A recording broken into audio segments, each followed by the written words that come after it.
You're listening to the Real Estate Radio Hour, the show that brings you unfiltered stories and insight from the Twin Cities real estate world with your hosts, Chris Rooney, broker at RE/MAX Preferred, and Andy Presky, leader of the Preferred Home Team at RE/MAX Advantage Plus.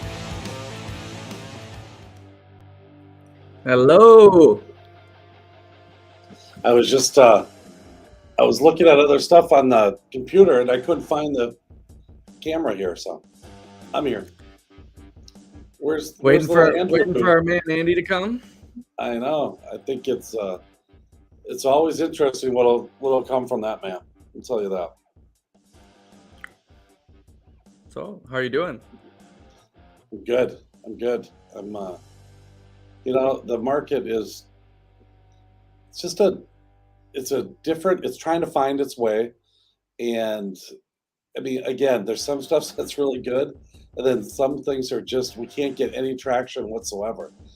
And I don't know if it's area, price point. I think it's mostly area, but when it comes to some price points, they're dragging, but they're dragging in some areas, but not other areas. So it really kind of depends. And I know we had a big, the world's not ending interest rate drop. So that was good to see. That kind of got people's spirits up. Helps quite a bit. I think we're going to go into that today. But if you really look at price drops and what it means to people, it was probably about $100, $110 a month, on their payment, and or probably $20,000 worth of qualifying. So that person that was at 350 that got knocked down to 330 is now back at 350 that they're able to qualify, because you qualify on a payment. You don't qualify on an interest rate. It's a payment. So I'll tell you what, Americans think it's the end of the world, but look at the Europeans. The dollar is now the same value as the euro. Every other currency is going crazy against the US dollar. So Americans, if you travel now, the dollar is king again, big time. Yeah, there's a way to kick inflation. You just kind of halt from here a little while and head over there, because when I was in Poland, it was like, I chuckled every time I was buying something. I'm like, this just can't be. I remember you did a video one time where you went to that little convenience store and had like Gatorades and power drinks and waters and candy bars and a salad, and and it was still under like $17 or something. It was crazy. Here, the 4 waters probably would have got me up to that. Yeah, supposedly the dollar milkshake theory is what is going on. And basically, when there's like signs of, crazy trouble, everyone's going to run to put their money in the strongest currency. And because everyone was talking about a weekend dollar, that was like the mainstream idea the last like 5 years. But this guy was talking about this dollar milkshake theory, about how this is it's going to be what causes a lot of economies to go bye-bye, because everyone's moving their money in USD. So it's fascinating. But we got the man right here. He's back. Oh, sorry, guys. I was deep in thought. Were you meditating again? No, I clicked the wrong link. I'm literally sitting there and I go, why is it not letting me in the studio? And I back out, and it was the April 27th link. You still had some things to add to that podcast anyways. I remember that one. I wasn't quite done. You weren't. What's up with you, my brother? We're just talking about little inflation is all. Did you read that statement from the economist from NAR yesterday? I did not. So on the Insta, they put out a kind of a post where Lawrence Yen, or whatever his name is, and kind of made the comment that inflation is actually pushing 17%. It's the highest it's been in like over 40 years. And that they have talked about doing extended up and beyond what they've already done to cool the economy. Yeah. 17.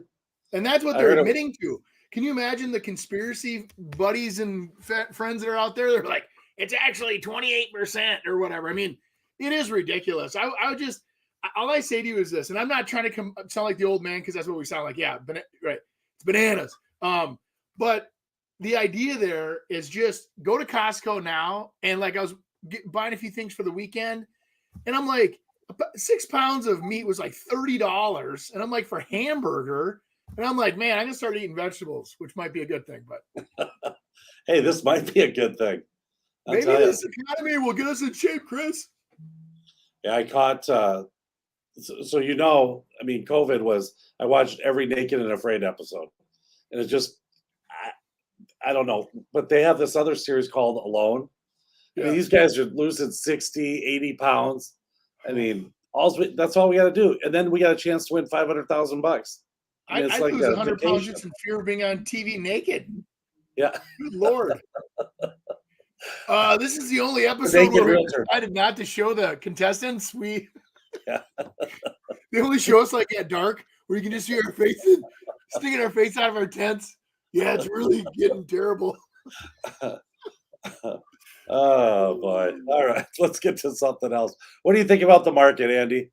I just said it's a weird market. You know, when an economy is slowing down, it doesn't mean it's retracting or going backwards. I think that's one of the things to think about is that we're not necessarily going backwards as much as we're just slowing down a little bit. And it feels like we're going backwards, and everybody's starting to panic a little bit because we've had pretty consistent one direction, going up kind of momentum in this marketplace. And I think that, as any market kind of cools itself a little bit, you look at the history. And I'm not saying that this is an unhistorical high amount of inflation, which may throw off all the theories and all the good saying that we're doing. But in theory, housing is a great place to hide your money as inflation kicks along. Historically, in inflationary markets, houses keep going up in value. And the one thing we have going for us now that we really did not have in some of the previous markets, especially the great housing depression of the early 2000s, we have great supply of buyers, more buyers than we have sellers.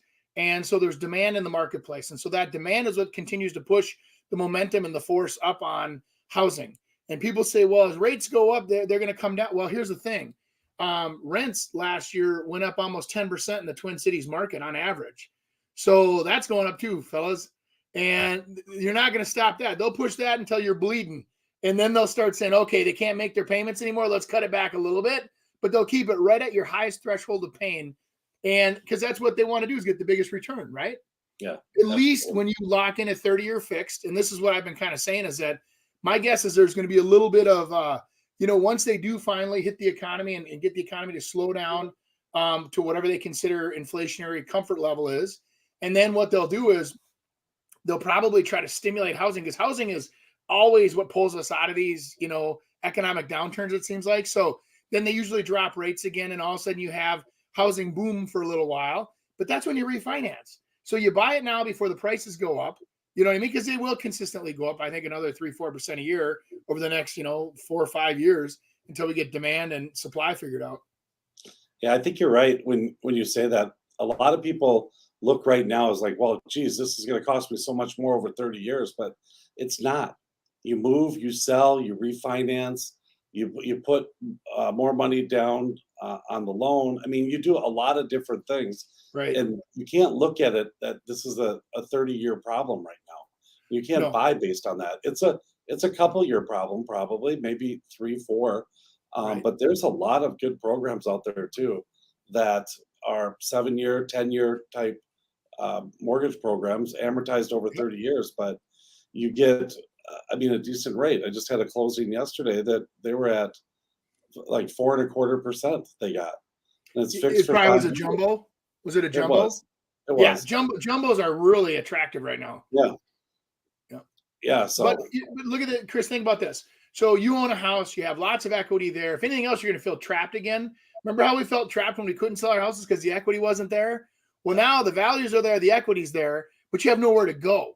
You know what I mean? Or you don't have an option that's, sexy enough to say, hey, let's jump into this chaos. And so it continues to cripple the market on, loosening up the potential sales. Now, if you croak and nobody wants your house, they have to sell your house. You get divorced, you probably don't want to live together anymore, probably will sell a house. Those kind of life events will continue to happen. But I think that the elective, you know what, let's take this $500,000 of equity we have and go buy a nice lake home or retirement home. And then you go up to the lake and the lake homes are $1.5 million. And you're like, oh my gosh, I'm not going to do that. And then you say, well, let's buy one level living back down in the cities, 1,800 square feet, 1,700 square feet. And it's all that money that you just made goes towards that one level living. Because now that those one level living that used to be 250 now are 400 to 700,000.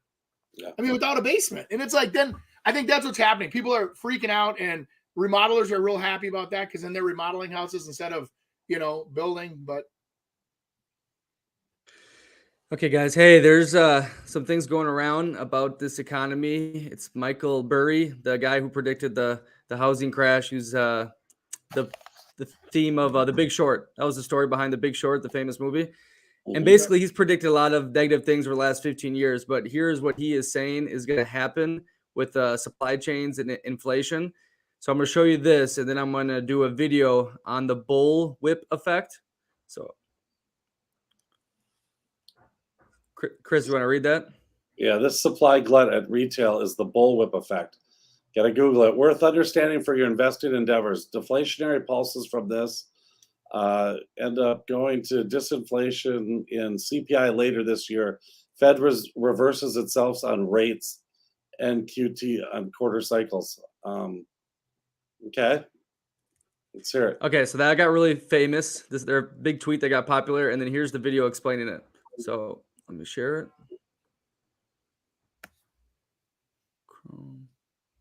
Too many initials. Andy should have read it. What supply chain term is named for its resemblance to the cracking of a whip? That's the bullwhip effect. The bullwhip effect happens when retailers make inaccurate demand predictions, and the gap between supply and demand gets bigger and bigger up the supply chain. Here's a well-known example from history. When green Volvos sold really well mid-year, Volvo production made the logical assumption that green was the new black. In response, it turned out more green cars. But at the end of the year, Volvo had excess inventory. Why? The previous demand was due to dealership bargains meant to clear out an overstock of green cars. And in the end, the company faced the very problem it was trying to solve. Retailers make a guess about future customer behavior based on current behavior, often ordering a bit extra as a safety net. Wholesalers respond to retailers, often giving themselves a safety net by ordering a bit more, and so on, resulting in a larger and larger effect up the supply chain. By the time things get to raw material suppliers, the over-ordering, or under-ordering, as the case may be, has increased exponentially, resulting in inefficiencies, loss of profits, and so on. The bullwhip effect can work the other way too, where one or more supply chain partners don't anticipate how popular a product will be, and in turn end up with shortages. If you've ever run from store to store during the holiday season looking for some must-have gift or toy, you know this one all too well.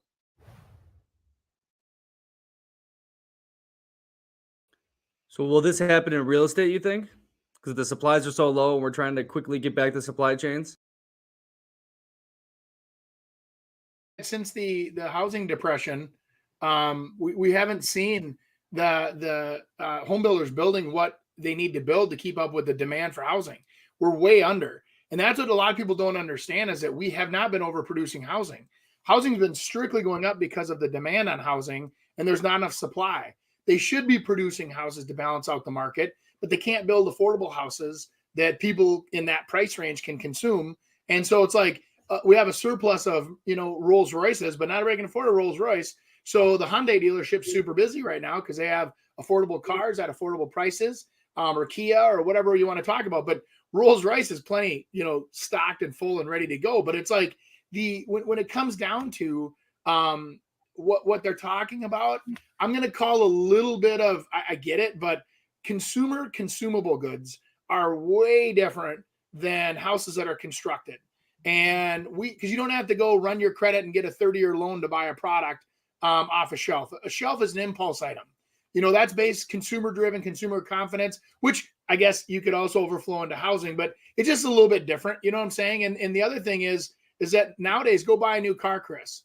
What happens? Do they just deliver it? Is it on the lot? Nope, it's ordered. So they're trying to avoid this bullwhip by on-demand ordering and getting us used to ordering. Look at furniture. How many stores can you go to and actually buy a couch, pick it up, and bring it home? None. And this is they're trying to avoid the bullwhip, is what I'm guessing. Yeah. Yeah, it's interesting. I think you start trying to predict stuff. I think that you got to see a heck of a lot more data than probably what we have access to.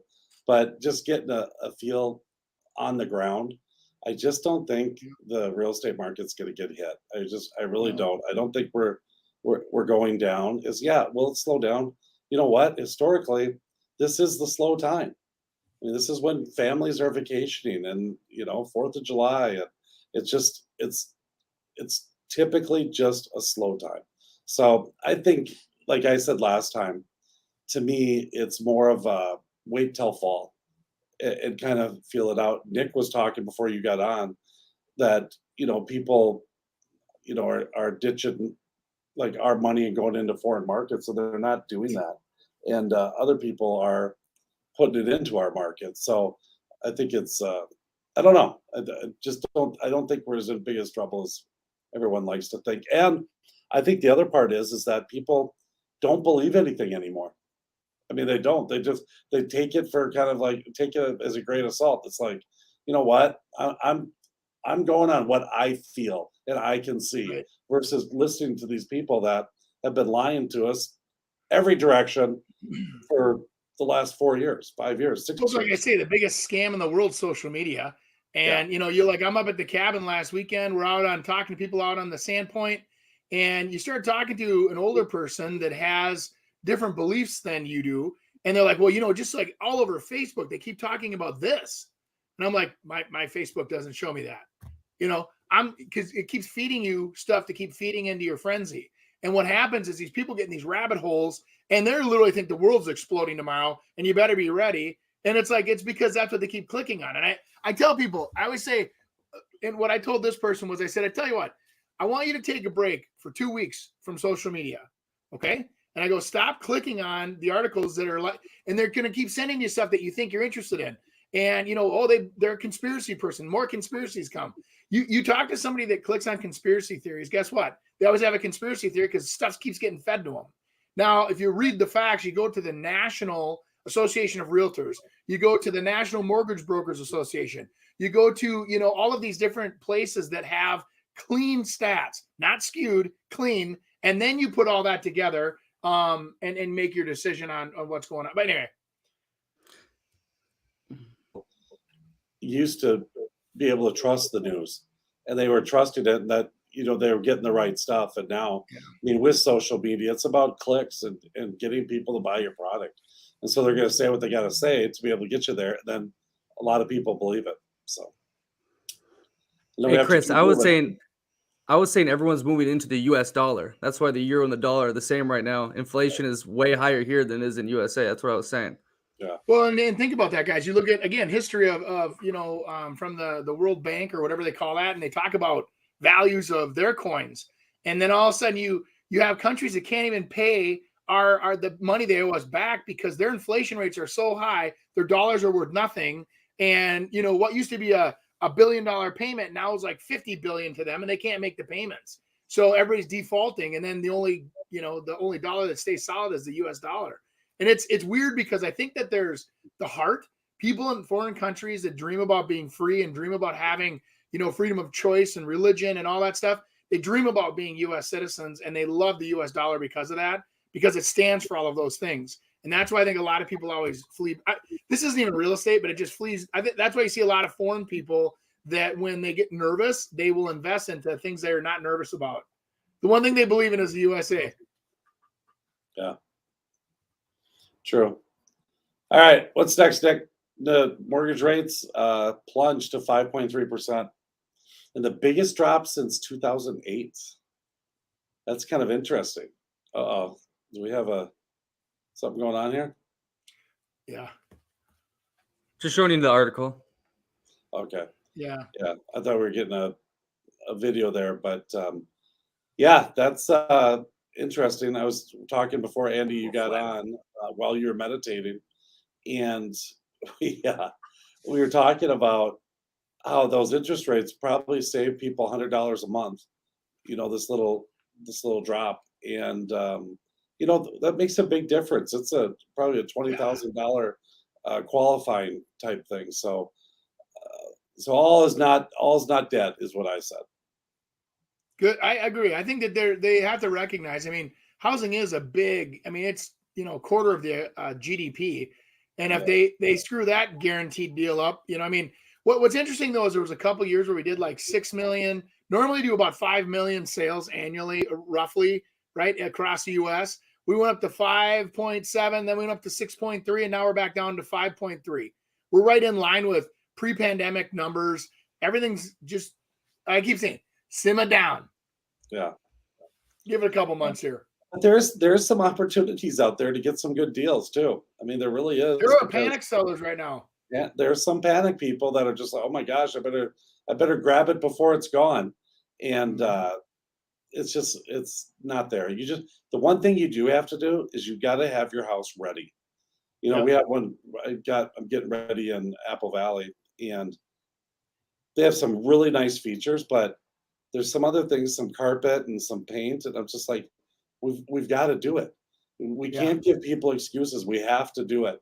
And so we did that. I mean, we're going to invest about $13,000 in which to be able to do it, but that should at least secure their sale price or, I mean, they'll get them more because it definitely raised the value since we did that, but they're easily going to get that back and probably get more because they're doing it right. And a lot of people aren't doing it right still because they got the hangover of, hey, everything's going to sell and it's not going to be a problem. I don't have to do anything.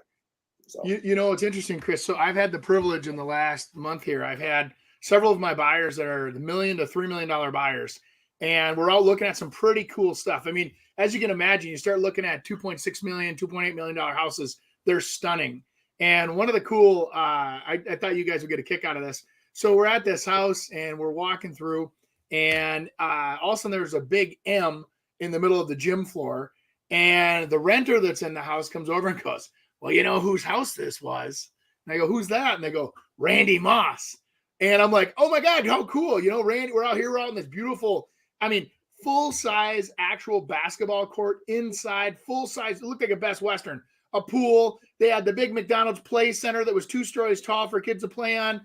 And what's interesting is you talk about that. And this house in today's money, I mean, you're talking over 11,000 square feet on this house. And you start talking to the people that were renting there, and they're like, it cost $4,500 a month to heat this house. And that, and they kept going on and on and on. And then everything, all the plants are distressed. The house was right on the verge of needing everything to be fixed or replaced. The carpets are gross. The renter lived in there with a little messier than normal living. So the house didn't show very well. None of the lights were on during the showings. And I'm sitting there going, here's about a $4.5 million house. You could probably pick up for about $1.3 million. I mean, you want to talk about deals. I mean, if you've got money right now, call us because there are deals out there to be had for sure. I think Randy just signed a new contract with ESPN too. So I think he jumped up his salary a little too. Probably just wants to get those costs out of the way. Yes. Yeah. Good for him. And I only bring that up because it's kind of fun, as we fantasize about knowing somebody who lives in that big house. And it's kind of like the Randy, of course, Randy Moss. Then it starts running through my head. I'm like, can you imagine the parties that guy would have? Because everybody loved Randy Moss. And it's like all the celebrities and the cool people. And then what was neat was this house actually had a valet parking circle. And then down behind it had a parking lot behind the house to park all the cars. Yeah. So he entertained. Yeah, well, for sure. All right, let's get back to some lighthearted stuff. This next segment, our real estate memes, is brought to you by Chris Rooney Home Experts. I was just 1 year old when my family started in real estate, where both my parents were agents. They also dabbled in investing in real estate, rentals, flips, and construction. After college, I went right into getting my license in July of 1990. As a 23-year-old agent in an industry that looks nothing like today, I had to know more for my clients to choose me. There wasn't Zillow or social media to tell them how good I was. I had to win them over with knowledge. With knowledge comes confidence, and with confidence comes results.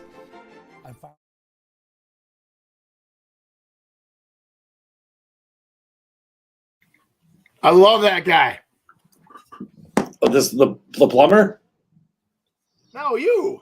Oh, well, thank you, Andy. If plumbers bragged on social media like realtors, this is good. Just unclogged the Smith's toilet in record time for the neighborhood.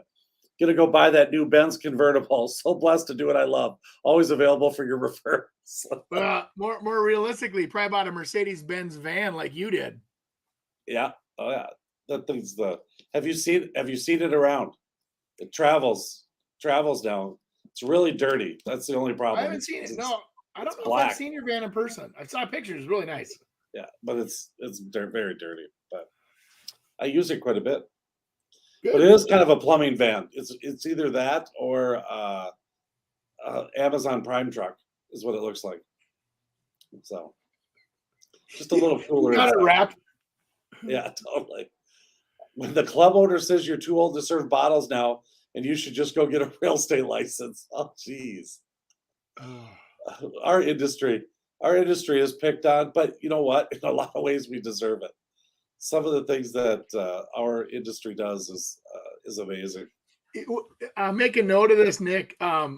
South Park also just had an episode not too long ago where it was newer. It was 2022, where they completely make fun of like real estate agents the whole show, and basically blame real estate agents for actually when they started doing their jobs that they finally started bringing value, and they brought all the houses up so high. They're like, realtors, if you just go back to doing nothing like we want you to do, you could calm the housing market down. Oh my God, it was so funny. Oh. You'll have to dig in there, Nick, and get us some clips. That would be kind of funny. Yeah. If they allow us. To make fun of us, yeah. All right, what's this say? I purchased my house recently, 6 months ago, and I'm concerned that the housing prices will drop, okay? When they do, who do I contact to get my principal lowered? Yeah, of course. Will the realtor or the bank give me the refund on the difference? I mean, with these guys, is this serious? Sorry, but it doesn't work. Yeah, sorry, but it doesn't work that way. No one will lower your principal. Why not? If my house goes down, I should be refunded the difference. Oh my God, is that 2022 or what? I'd like to thank our public schools for educating people like this and giving them very realistic principles on life. No common sense. And I say that jokingly. I mean, I tell you what, Chris, I go, when you go out, and I know you do the same thing. I've had a chance now to teach a couple classes at high school level.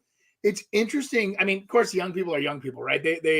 Well, I haven't decided if I'm going to be a professional athlete yet or a president of the United States, but, or a real estate agent, but, and they'll ask you questions. But realistically, understanding how to rent a property, how to own a property and be a landlord and have tenants, and how to treat people properly, how to understand the contracts, how to, navigate your way through life with business. And this is the perfect example of somebody that's like, well, why wouldn't they reduce it? Who's going to pay for that? There's those memes going around about well, it's a write-off. Well, they go, a write-off for who? Somebody's got to pay for it. Well, the government gives it to you. And they go, no, they don't. And writing things off means you just don't pay taxes on that money. Pretty much. You're still paying money, people. Yeah, you're getting it on sale. You're not getting it for free. Yeah. So silly. No, I'll tell you what. To me, there's just no common sense. I mean, I see it. I'm just like, I'm not even going into it. I'm going to do it. Like if you I'll do it, Andy. Go ahead. No, I was going to say I'll do it, Andy, if I start going on this on guaranteed sales type stuff. Yeah. So, yeah. Well, it's like you walk into like these hotels and stuff, and they're showing these people like paying $129 versus $99 a night. They're not giving you your money back. You signed the contract. You're in there for $129 a night versus $99. Or the pizza coupons. I guarantee you, your neighbor having a pizza delivered, you just paid $32 for that pizza with tax and everything else, and the neighbor paid $18. Yeah. Same pizza. And you got to spend the time to research and be smart, but not everybody has the time to be, or the convenience of that. But yeah. That's why.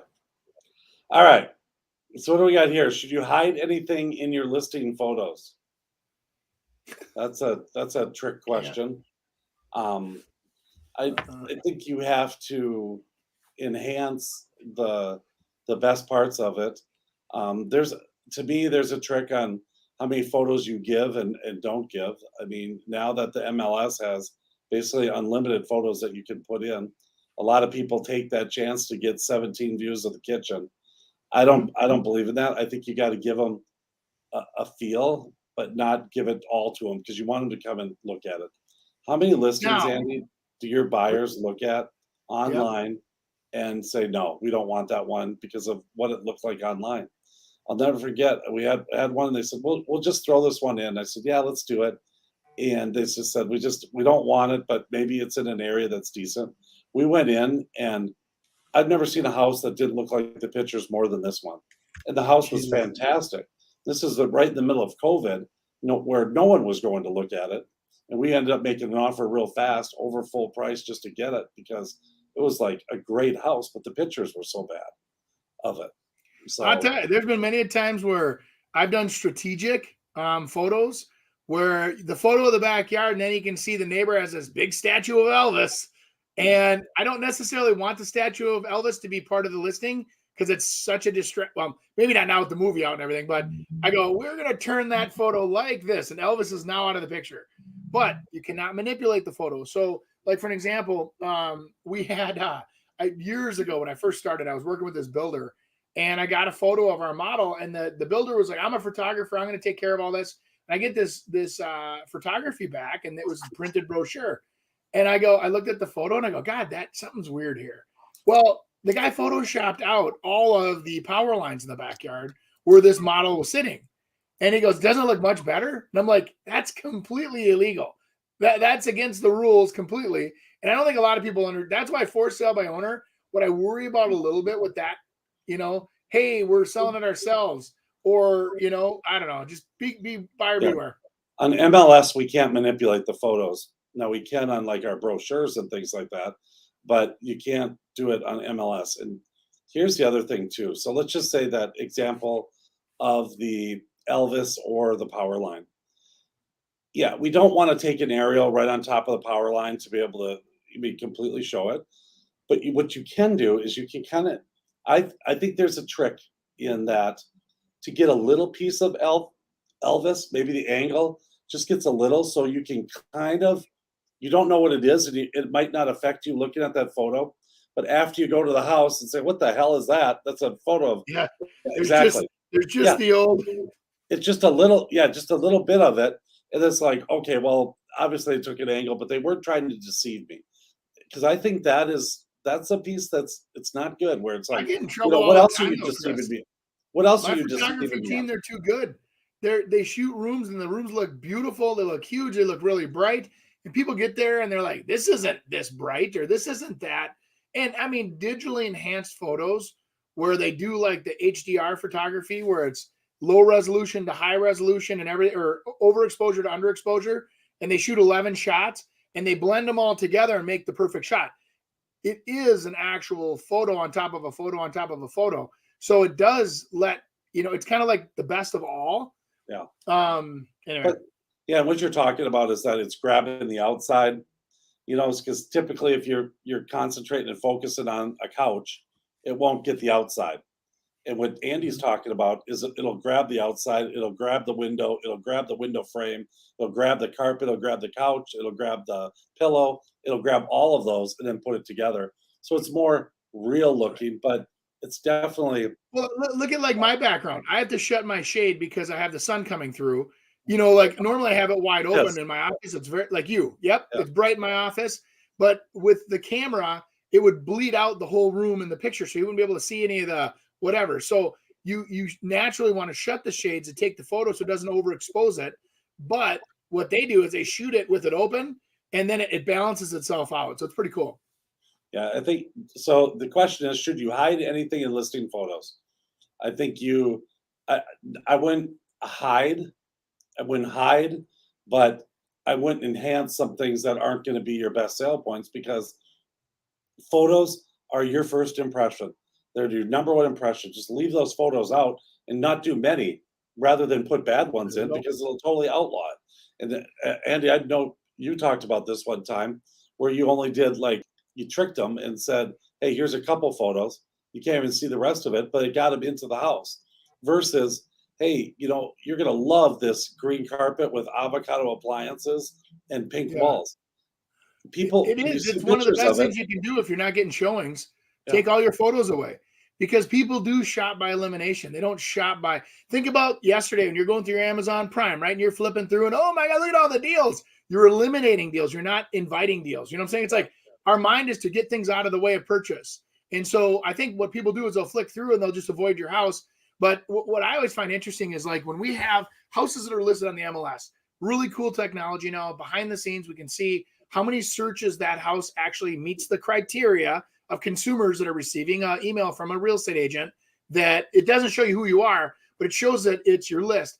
Then when you favorite that house, it also notifies us on that list that somebody liked your property. What's cool about that is it allows us to be a little more proactive as agents and say, hey, real estate agent, bring your buyers out. Here's what we're doing. This weekend, we're doing this as a special. Being proactive is super helpful, especially when you have an audience that's listening. When you have that audience that's not listening, or they're not looking at it, or they're not showing it, what are you going to do to get their attention? And usually it's the process of eliminating some things. Like I'll put a brand new listing photo on the listing that hasn't been out there before. So I'll go out there and reshoot that front photo, and then I take everything else away. And there's no law saying I have to have a certain amount of photos. And people call me and go, what's wrong with the house? Why don't you have more photos? Well, all of a sudden I have 5 showings that week that I didn't have the week before. Mission accomplished. You get showings, you get offers. Yeah. No, it's very, very, very, very true. And I think I always say too, I mean, you go into markets and you talk to people and they say, well, what do you do? Do you dance on TikTok? And what do you do for social media? And how do you get people, this way? Yeah. And I'll tell you what, is we have a thing called the multiple listing service. Okay. This multiple listing service syndicates to all these other websites. So Zillow, all of those, Trulia, realtor.com, everything comes from our MLS. It's what you put on the MLS is what you're going to get out of it. I mean, and people try to downplay the MLS, and it's the most powerful thing that we have, but it's what you put on it. And that's what the difference, I think, where agent difference comes, is how you lead them to the conclusion that you want them to through photos and writing, to be able to get them into the house and be able to, push your property above the other ones, and get fair or better price for it, because you know what the heck you're doing. Because you can ruin a house. I mean, you can destroy it, and by pricing it way too high at the beginning, and now it sits, and now all of a sudden, I mean, everyone has access now to how long a house has been on the market. You go to Zillow, it tells you exactly how long it's been on. We used to not have that. We used to be able to, like Andy said, switch photos, turn it back into a new listing, completely kind of repurpose it, Bring it back to life. and now it's all of a sudden it's brand new. It's nothing. I mean, it's like, oh my gosh, we got to be able to grab this listing. Well, and some of these agents that have only been in the business, 2-3 years, and they've never understood what the concept of 30 days or 60 days of market time is.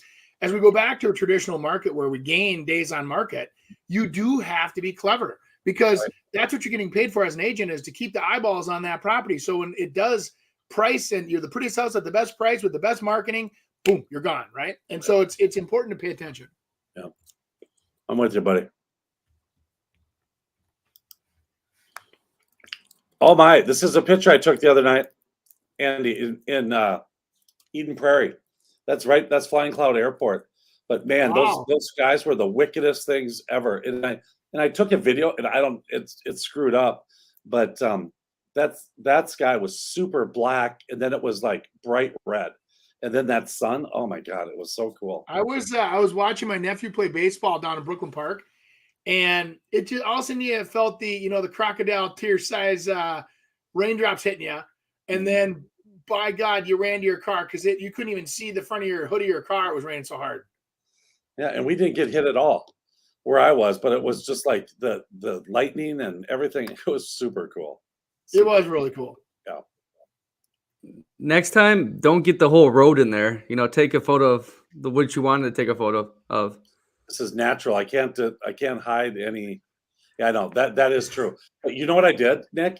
I literally stopped on I stopped on the road, and like a highway, like a 2-lane highway. I stopped. And then this was one that I took same night, Chris. Yeah.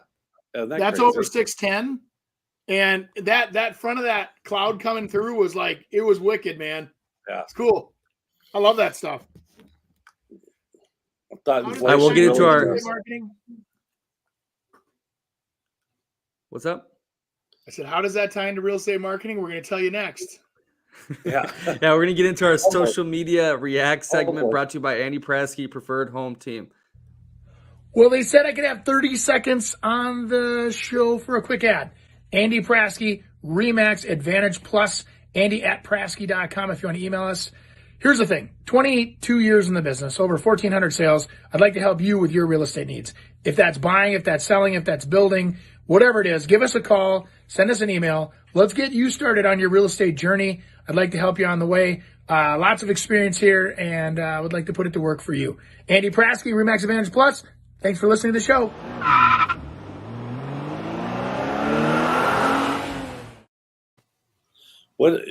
Please, Nick, show the very beginning of that video again. Andy, this is hilarious. I don't know how this. Well, they said I could have 30 seconds. That's how I do it. I know. You know what's funny, Chris? I learned that when I was taking a video class a long time ago. They said if you're like, nobody will click on it, you have to have some kind of a, and then people click on your. Yeah, totally. Sorry. I'm going on during this time. I feel there's no one to save me. This all and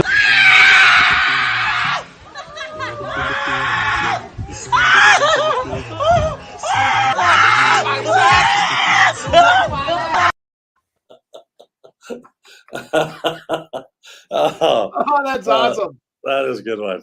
Oh my Where's goodness. find this stuff, but yeah, Oh. it's yeah.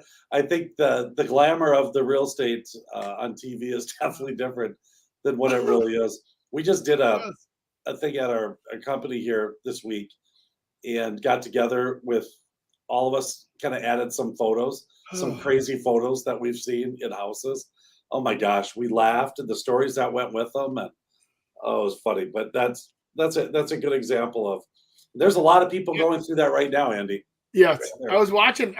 There's I think it's called Bad Real Estate Photos on Instagram, and because I click on everything with real estate, so I started following this, and all of a sudden it says, "Hey, look at this wonderful cabinet."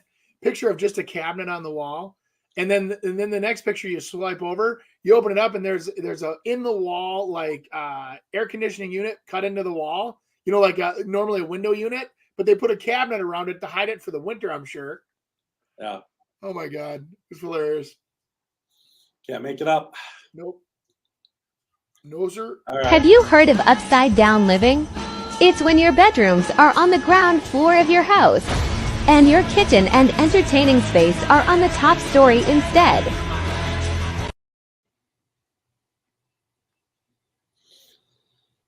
That's a problem sometimes with appraisers, just so you know. Below ground, if all the rooms are like below ground, because they have a hard time with that square footage, and it's a little bear to get around unless you have an experienced appraiser. But I yeah, don't I've know. seen them. What do you think the advantage is? I think most people like to be up high. They have the illusion of if they were ever attacked or broken into, that if you're up high, you're away from the chaos. But what's your thought? I don't know why people would do upside down living. Is it's got to have to do with whatever their view is, or if it's you know what I mean. A view would make a big difference. I was gonna list a house, decided not to work together, but I was gonna list a house where they put the family room and everything not on the main floor, but it was on the upper floor, and their entertainment was up there because the views were incredible, and it was the right thing to do. But for other people looking at it, it was kind of confusing because a lot of people, hey, I want to be on that main floor, but no, I have to go up these stairs to be able to go to my. You see that like down in Florida where everything's up on stilts, where they have they're up 12 feet in the air, and then they so your main floor becomes your garage, and then you go up to the main floor for the bathrooms and kitchens and whatever, and then you go upstairs to the third floor for the bedrooms. But usually the terrain solves that because that's probably on the water, which is it doesn't matter what happens then. Yeah. I mean, that's the one thing about real estate is location everyone's location, but it's true. I mean, I just sold a house the other day that um, awesome. I mean, massive and awesome, and Randy Moshus, and and then I sold another house that wasn't. I mean, it was nice, but it was on a lot that was as awesome, amazing, and they got more money for it than the other one. And the house was probably 3 to 4 times better, the other one, and the lesser house but the better location was $100,000 more. So location's everything. So No, I don't want to work with everyone. Maybe early when I first got into real estate and my goal was to buy and sell as many houses for clients as possible, I would drive anywhere, work with any client, anytime. To be honest, at this point, I think that there's bigger, more important things in my life, in my clients' lives, than to have a bad fit, right? So for me, understanding what drives somebody, what their motivations are, I don't need to be able to get a beer with you after we're done with the deal. But if there's an uncomfortability, if you don't respect some of the process or the work that we do, or if I don't think that we're a good fit in terms of personality, I would much rather say, hey, I got a guy up the street, I got a guy on my team, I know a girl who works in your area, and say, work with them, everybody's going to have a better experience for it. So no, I won't work with everybody, because I think by saying no to some people, it makes it easier for everyone to have a better experience.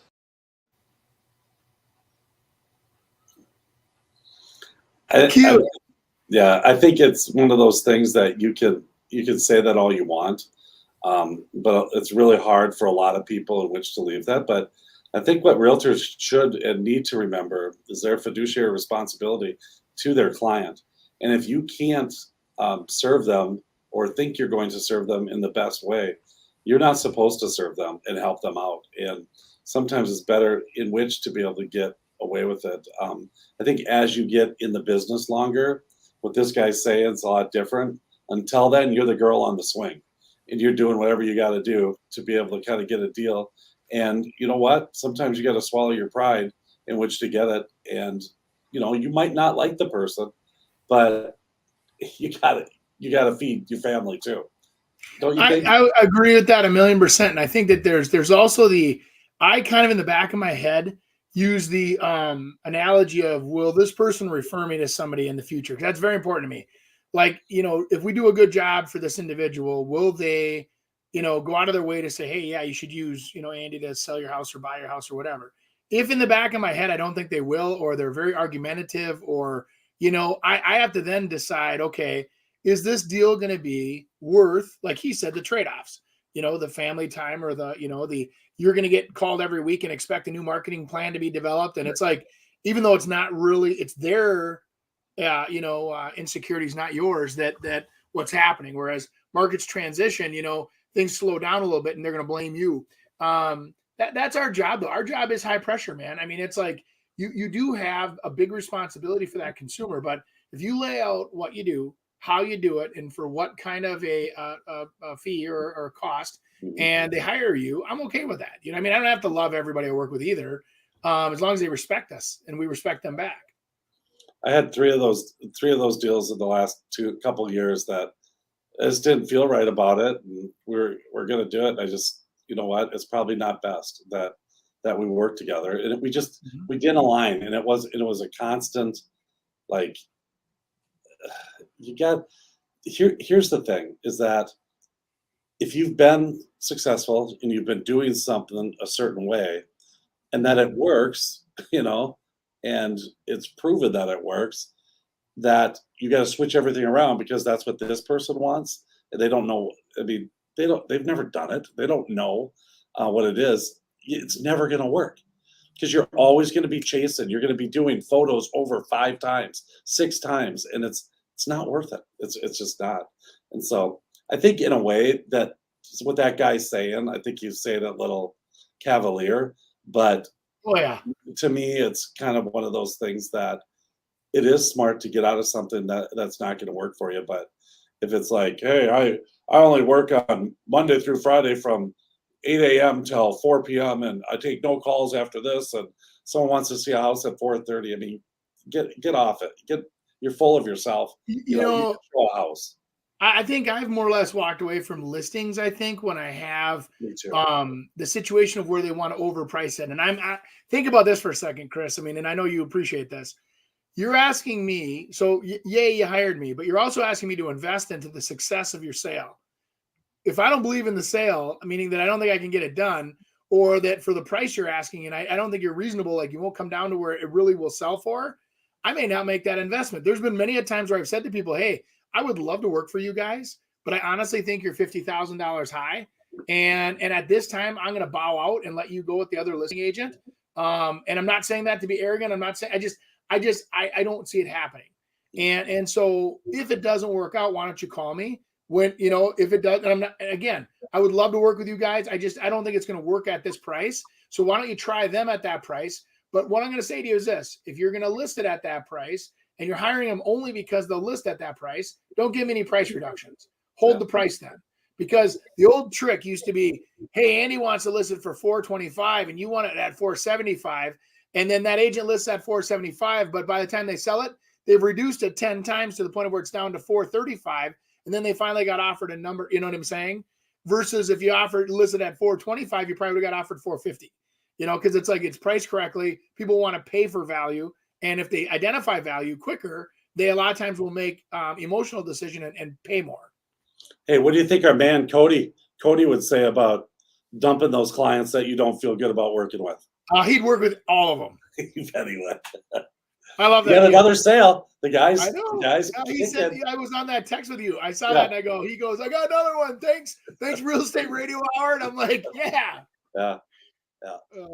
If anyone else we should never tell him that he's the star, though. Yeah. Oh, Andy, what is this? How's Lakeshore All right, Sales? Mike Ludwig says, how's Lakeshore Sales, boys?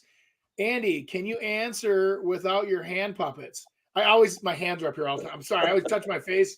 I'm doing that too. Because that's this thick beard I have. I keep feeling it, but if you notice, like right now, I literally have to reach down and grab my chair so I don't grab my face. Yeah. Mike, people are still definitely looking at Lakeshore. I think people that have listed Lakeshore right now have a little issue with maybe pricing it too much. And if I can get it, I'll take it. Otherwise, I won't. And I think that's some of the problems. But I know from listings that aren't on and talking to agents that there's people out there ready to buy, but they just don't want to get raped, really. So they're out there for sure. But I think Lakeshore has slowed down just a little too. But I think the values are still there, just the right values. I put on handcuffs for Mike so I can answer this question. Yes, Mike, real estate is still good on lakes. No, what's funny is that people with money are looking for things that they want. And they're starting to realize, like, even if the economy goes crazy, the stock market goes up or down, most people are starting to realize that you're not going to live forever. And so even if it's not the perfect storm for you, it might be the only storm you see between now and when you're not healthy enough to enjoy it. So some people are buying Lakeshore saying, hey, I'm at that age. I have to. This is my time. I have the money.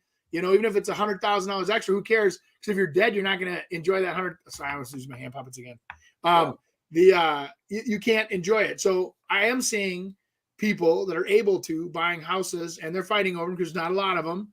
But I did the last, I don't know, probably month up in Alex, I've been watching the Lake Ida and then the chain of lakes up there.